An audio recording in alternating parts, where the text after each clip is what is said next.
Hiya, Facebook peeps. It's been a while since I've been Facebook Live. So here's what I thought I would do. I thought that for the next 3 weeks, brand new year, Unconventional Lovers is coming out January 24th. So excited about that. So I thought I would do 3 teasers. Teaser Tuesday, starting right now. And I will start with the prologue, and then I'll do 2 more every Tuesday until the book comes out on January 24th. And I hope that you all will be enticed or teased to want to get the book from these little teasers that I'm going to read. So here we go. The prologue. August 1990. Kathleen Kaufman could feel the sweat roll down her temple as it tickled the edges of her ear. Her husband, Jeremy, made cooing, supportive noises.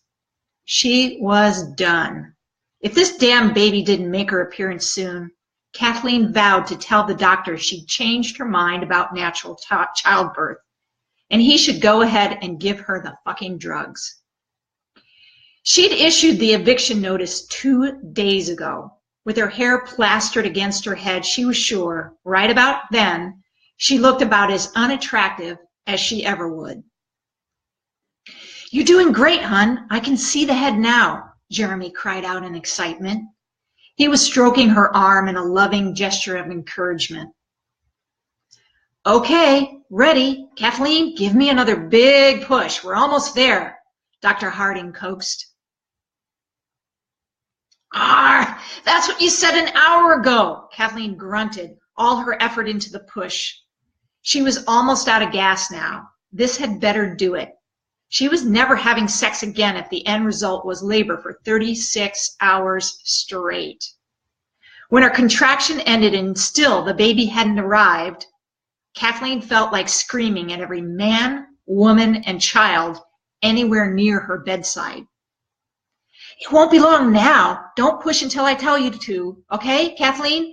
I know you're going to feel like you need to push again, but hang on till we tell you to," Dr. Harding instructed. "Easy for you to say. You don't have a fucking baby the size of a large watermelon coming out of a hole the size of a zucchini," Kathleen sniped. Jeremy was holding her hand, and she crushed it when the next contraction came. "Oh, hon, I think this is it. Can I get the camera?" "No," Kathleen screamed and squeezed harder on his already squashed hand. "Okay, one more push, Kathleen. Push, push, push. That's great. You're doing great," Dr. Harding encouraged. With this last push, Kathleen could feel her baby slide right out. Finally, her daughter was making her entrance into the world. Kathleen was a practical young woman. She'd opted for knowing the child's sex because then she could properly plan for the nursery. Jeremy acquiesced to her wishes and went along with whatever his wife wanted. His role was to put together the crib and anything else that required his mechanical expertise. Jeremy was also responsible for keeping the freezer stocked with various flavors of Ben & Jerry's ice cream and a continual bowl of fried frog legs in the refrigerator she could microwave whenever she had the craving. Frog gigging was hard work, but he was happy to go out late at night and hunt the backwaters for the big bullfrogs to keep his wife content.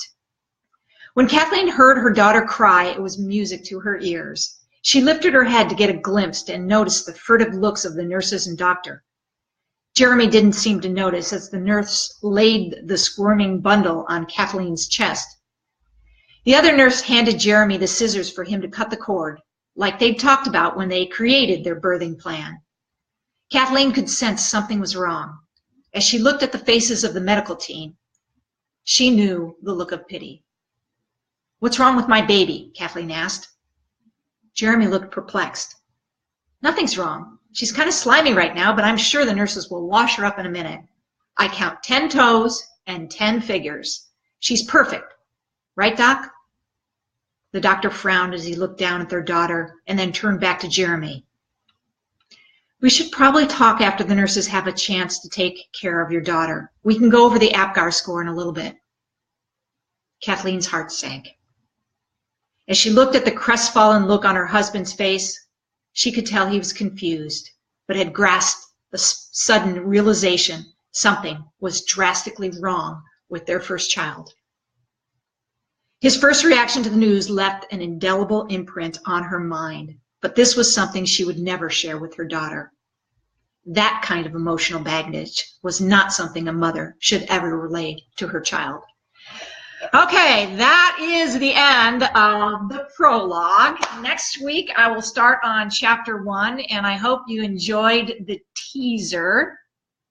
Once again, Unconventional Lovers comes out January 24th. I'm incredibly excited about this book. It is, hands down, by far, the best book I've ever written. I'm actually kind of proud of this one.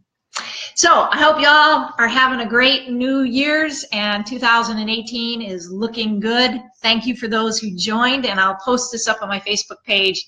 Hopefully y'all will read the first chapter. It's also available on the Affinity Rainbow Publications website. Ta-ta!